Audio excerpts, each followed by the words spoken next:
અરે ભાઈ, તમે પણ ગુજરાતી છો તો ચોક્કસ તમારા ઘરમાં પણ એક ખૂબ જ કોમન ટોપિક હશે.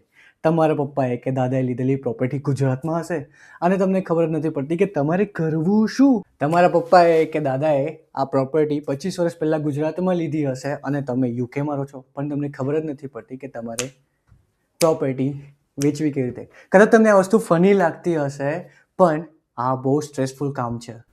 તો અમે ગુજરાત પ્રોપર્ટી ગુરુ આ સ્ટ્રેસ હેન્ડલ કરીએ છીએ તમારા બિહાફથી. તો તમારે ફિકર કરવાની જરૂર નથી. તમારી પાસે અગર ગુજરાતમાં પ્રોપર્ટી છે કે ઇન્ડિયામાં લેન્ડ ધરાવો છો અને તમારે વેચવી છે, તમને ખબર નથી પડતી, તો અમે ગુજરાત પ્રોપર્ટી ગુરુ છે ને તમારા સ્ટ્રેસને હેન્ડલ કરવા માટે, એ પણ યુકેથી બેઠા બેઠા 100% લીગલ પ્રોસિજર સાથે. તો શું તમારી પાસે ગુજરાતમાં પ્રોપર્ટી છે અને લેન્ડ ધરાવો છો? કંઈ વાંધો નહીં, કમેન્ટમાં લખો યસ, અમે તમને હેલ્પ કરીશું કઈ રીતે તમારી પ્રોપર્ટી વેચવી, એ પણ 100% જેન્યુઅન અને લીગલ ડોક્યુમેન્ટેશન સાથે.